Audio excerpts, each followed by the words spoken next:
Moikka moi!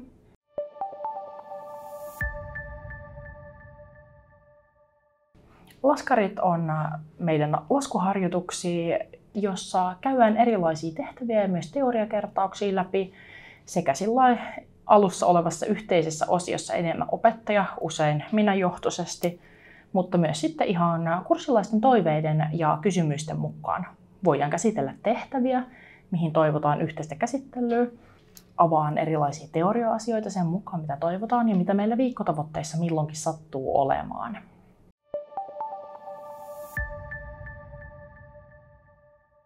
Yleensä laskarit toimii niin, että jonkun verran ennen laskareiden alkua, yleensä edellisenä päivänä, minä laittelen meidän kurssidiscordin tiedotuskanaville, että mitä näissä laskuharjoituksien yhteisessä osiossa käsitellään tänään tai seuraavalla kerralla.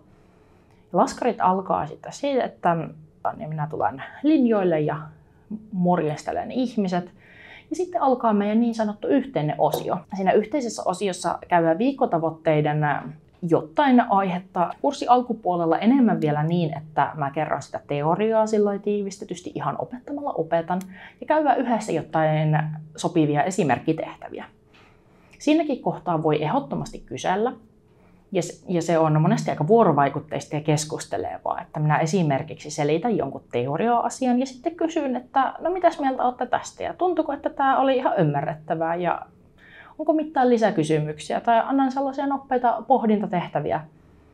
Yhteistä osio kestää korkeintaan eka puolikas ja sen jälkeen meillä on sitten se vapaamuotoisempi osuus laskuharjoituksista, jolloin minä neuvon tosiaan missä hyvänsä näissä tehtävissä.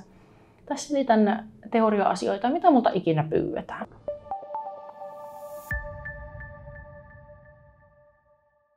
No, yksi aika tyypillinen kysymys on, että saisiko jotain vinkkiä tähän vanhaan pääsykoetehtävään? Tämä on tuntunut tosi hankalalta. Että mä saatan antaa ihan vinkkejä, että mistä kulmasta tätä tehtävää kannattaa lähteä miettimään ilman, että käyn sitä koko vastausta lävitse mitenkään.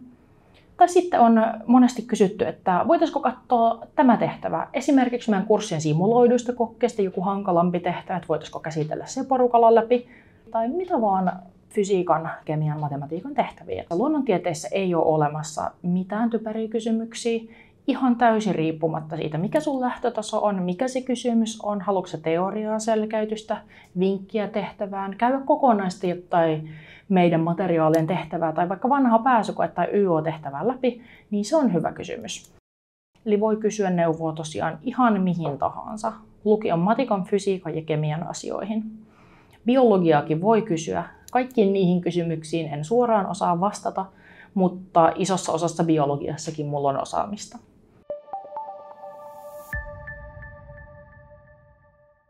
Laskuharjoituksien teemat, nimenomaan näiden yhteisten osioiden teemat, menee viikkotavoitteiden mukaisesti, mutta missä tahansa laskuharjoituksissa voi kysyä ihan mistä tahansa pääsykoeasiasta riippumatta siitä, onko se viikkotavoitteissa. Minä olen esimerkiksi voima- ja vuorovaikutus viikkotavoiteviikolla välillä selittänyt vaikka sähkömagnetismia tai orgaanista kemiaa tai jotain pariston toimintaperiaatetta tai ydinreaktioita. Viikkotavoitteet ei kerro sitä, että mistä saa kysyä. Kaikesta saa kysyä milloin vaan. Mielestäni on tosi ihanaa, että kysytään, koska sitten tietää, että laskareista on apua ja me voidaan auttaa teidän oppimista ja opiskelemaan pääsyä.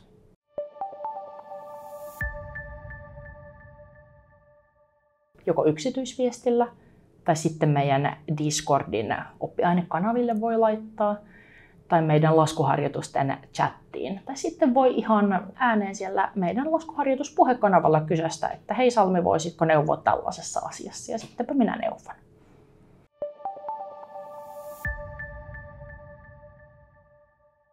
Ei haittaa, jos ei ole ihan selkeä, että mitä haluaisi kysyä.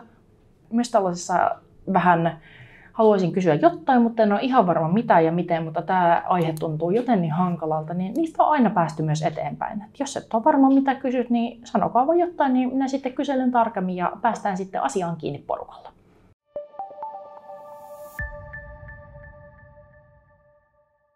Hyvin harvoin niin on käynyt. Ja jos joku kysymys on jäänyt vastaamatta, niin mä oon vastannut siihen sitten aina seuraavissa laskareissa tai vaikka palannut yksityisviestillä.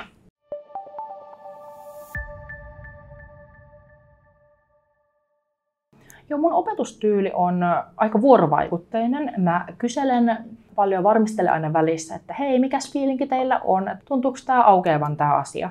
Kysyn ihan sillä, että onko just se asia just sillä tavalla selitettynä hyödyllinen ja aukeava, koska kaikki selitystavat ei toimi yhtä hyvin kaikille.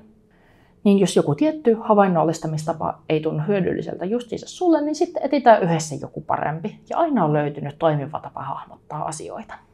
Opiskelemaan pääsystä ja asioista ollaan tarkkoja, mutta huumorilla ja hyvällä mielellä ehdottomasti mennään. Minä tykkään opetuksessa hirmu paljon konkreettisista ja mieleenpainuvista esimerkkeistä ja analogioista ja persoonalliset analogiat ja vertauskuvat, jotka hyvin jää muistisäännönomaisesti mieleen. Ne on suorastaan mun erikoisalaa. Tervetuloa meidän kursseille ja nähdään laskareissa. Moi moi!